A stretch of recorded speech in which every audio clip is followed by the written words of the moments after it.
Hello everyone, कैसे हो? I hope कि सब अच्छे होंगे। फ्रेंड्स, आज हम इस वीडियो में क्लास 12 का चैप्टर नंबर फर्स्ट ठोस अवस्था उसको कंटिन्यू करने वाले हैं। इससे लास्ट वीडियो तक हमने 6 क्लासें कंप्लीट कर ली हैं। देखो, मैं आपको जस्ट 1 मिनट में रिवाइज करवा देता हूँ। सबसे पहले हमने देखा था पदार्थ क्या होता है, मैटर क्या होता है। उसके बाद में पदार्थ को हमने मुख्यतः 3 अवस्थाओं में बांटा था: ठोस अवस्था, द्रव अवस्था और गैस अवस्था। उसके बाद में हमारे इस चैप्टर में हमें पढ़ना है ठोस अवस्था। तो ठोस अवस्था का वर्गीकरण किया था आगे। ठोस अवस्था को भी हमने 2 भागों में बांटा था: क्रिस्टलीय ठोस, क्रिस्टलाइन सॉलिड, और अक्रिस्टलीय ठोस, एमोर्फस सॉलिड। ठीक है, अक्रिस्टलीय ठोस हमने देखा था। जो क्रिस्टलीय ठोस होता है उसमें अयस्क कणों की स्थिति होती है, वो एक फिक्स पैटर्न में होती है। उसके बाद में अक्रिस्टलीय ठोस में फिक्स पैटर्न में नहीं होती है, मतलब इसकी निश्चित ज्यामिति होती है क्रिस्टलीय ठोस की। ठीक है, उसके बाद में क्रिस्टलीय ठोस का हमने आगे डिटेल से स्टडी की थी। तो देखा कि क्रिस्टलीय ठोस होता है, उसका वर्गीकरण हमने 4 भागों में किया था। अवयवी कणों के मध्य जो अन्योन्य बल होता है उसके आधार पे तो 4 प्रकार में विभक्त किया था। पहला था आणविक ठोस। कौन सा था? आणविक ठोस। दूसरा था आयनिक ठोस, और तीसरा था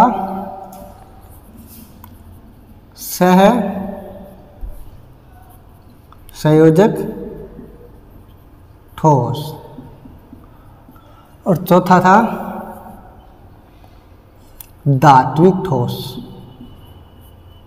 हालांकि वीडियो में हमने 3 नंबर पे धात्विक ठोस पढ़ा है, मेटेलिक सॉलिड। ठीक है, ये हमने यहाँ तक कंप्लीट कर लिया है। उसके बाद में देखो, आज हम स्टार्ट करने वाले हैं यूनिट सेल, एकक कोष्ठिका।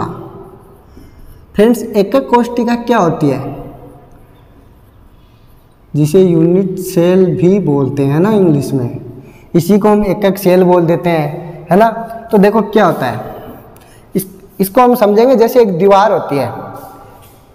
सपोज करो ये एक दीवार बनी हुई है ना, इसमें जो ईंट होती है ना, ईंटें, तो ये दीवार ईंटों से मिलके बनी होती है। बहुत सारी ईंटों से मिलके बनी होती है ना, ऐसे सारी ऊपर तक ईंट है ना। तो इसमें से जो एक ईंट होती है ना, उसको लेंगे हम। तो ये जो बार बार ईंट है ना, इनको जैसे हम ऊपर नीचे रखते हैं तो एक दीवार बन जाती है। इसका मतलब ये हुआ कि एक कोष्ठिका होती है, उसकी बार बार पुनरावृत्ति से एक दीवार बनती है। इस दीवार को हम क्या मानेंगे? क्रिस्टल जालक मानेंगे। तो जो एक कोष्ठिका होती है, उसकी बार बार पुनरावृत्ति से जो क्रिस्टल बनता है उसको क्रिस्टल जालक बनता है। ठीक है, तो एक कोष्ठिका क्या होती है? देखने वाली बात ये है, जब हम इसको यहाँ समझेंगे, जो एक कोष्ठिका को हम घन के रूप में मानेंगे और इसमें अवयवी कण है उनको केंद्र के रूप में मानेंगे। ठीक है, हर कोने पे एक अवयवी कण है, तो इस एक कोष्ठिका को हम उन्हें घन के रूप में मानना है, क्यूब के रूप में। देखो, ये क्यूब बना लिया। अब देखो, एक कण यहाँ पे है, एक कण यहाँ पर 4 यहाँ पे, मतलब 4 ऊपर 4 नीचे, 8 हो गए ना टोटल कण। अब देखो, यहाँ पे ये घन है, इसमें इसकी लंबाई को क्या मान लेंगे? लेंथ को ए। तो सारी क्या हो जाएगी? ए हो जाएगी। सारी भुजाओं की लंबाई सेम होती है। अब यहाँ पे बात समझने वाली है, ये एक कोष्ठिका है, ये पुनरावृत्ति करके बार बार एक, मतलब पुनरावृत्ति होकर बार बार आके एक दीवार बना लेती है और उसको हम क्रिस्टल जालक बोलते हैं। अब यहाँ पे बात करेंगे कि एक कोष्ठिका में जो घन है, इसमें अवयवी कण है, इसमें कोणों की संख्या कितनी है, इस पे किनारों की संख्या कितनी है, फलकों की संख्या कितनी है, तो उन सब की डिटेल से बात करेंगे।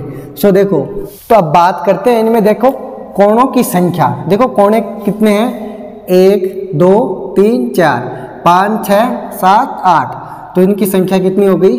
8 हो गई। उसके बाद में फलकों की संख्या, देखो फलक क्या होता है? फेस होता है। जैसे कि ये रूम है एक, है ना, इसके अंदर एक तो ये बोर्ड वाली दीवार हो गई, ये इसके सामने हो गई एक दीवार, 2, एक ये ऊपर और एक नीचे, 4, और एक ये जैसे इक्वल में ना, राइट हैंड साइड और लेफ्ट हैंड साइड, दोनों हैंड की साइड हो गई एक एक, तो 6 हो गई। जैसे यहाँ पे समझे, ये कोई घन है, इसके अंदर आपको मैं समझा देता हूँ अलग से बना के। देखो, एक फलक तो ये हो गया, ठीक है, एक जस्ट इसके सामने हो गया, 2, उसके बाद में तीसरा ये हो गया, और चौथा फलक ये हो गया। अब देखो पांचवा फलक है ना, ध्यान देना, एक तो ये हो गया पांचवा, और एक इसके जस्ट पीछे, पीछे कौन सा है, ये वाला, एक ये हो गया। तो टोटल फलकों की संख्या कितनी हो गई, 6 हो गई। तो यहाँ पे फलकों की संख्या हो गई 6। उसके बाद में कोरों की संख्या, देखो कोरों को कैसे समझेंगे, फिर से इसको बनाते हैं घन को, आपको बिल्कुल समझ में आ जाएगा। जो लाइन हम यहाँ पे बना रहे हैं ना, वो ही कोर है, ठीक है। देखो जैसे 1 कोर, 2 कोर, 3, 4, ठीक है। उसके बाद में 5, 6, 7 और ये 8 है ना। उसके बाद में 9, 10, 11 और ये 12। तो यहाँ पे देखो कोरों या किनारों की संख्या क्या हो गई, 12 हो गई। उसके बाद में घन केंद्रों की संख्या, तो देखो घन का केंद्र कहाँ है, सिर्फ एक जगह है, और वो भी कहाँ, एकदम मिडिल सेंटर में, बीच में। तो घन केंद्रों की संख्या कितनी हो गई, 1 हो गई।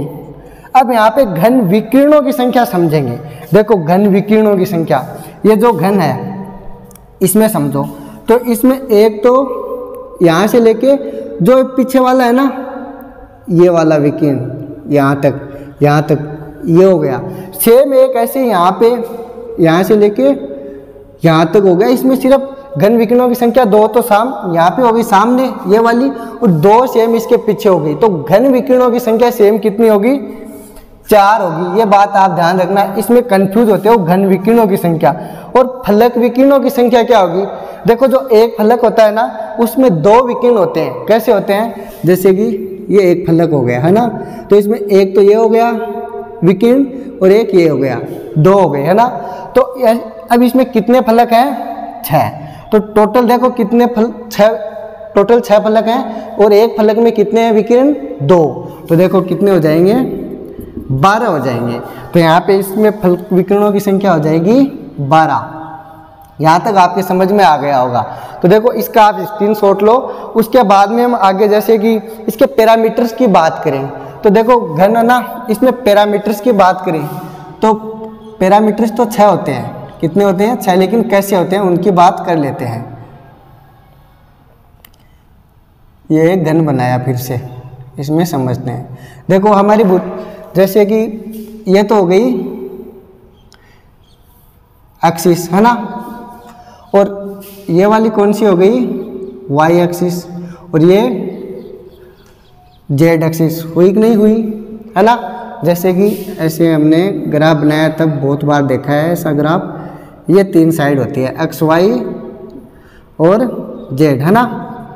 तो ये इसमें भी सेम 3 भुजाएं होती है। जैसे कि इसका नाम दे देंगे ए, बी एंड सी। इधर देखो, इसमें समझो ए, बी एंड ये सी। इसमें सब की देखो जो ए है भुजा है, इसकी लंबाई अलग अलग है। तो इसमें जो ईंट बनेगी ना, उनकी लंबाई भी अलग अलग प्रकार की होगी। जैसे कोई ईंट ऐसी हो जाएगी, लंबाई में ऐसी हो जाएगी। तो दीवार भी सीधी सी बात ये हुई कि जो दीवार बनेगी, क्रिस्टल बनेगा, वो भी अलग अलग लंबाई का बनेगा, है ना। एक ऐसे हो गया, दूसरा ऐसे भी बन सकता है। अलग अलग प्रकार से बनेगी सारी दीवारें, क्योंकि ईंटों की लंबाई चौड़ाई भी सबकी क्या है, सेम नहीं है, अलग अलग है।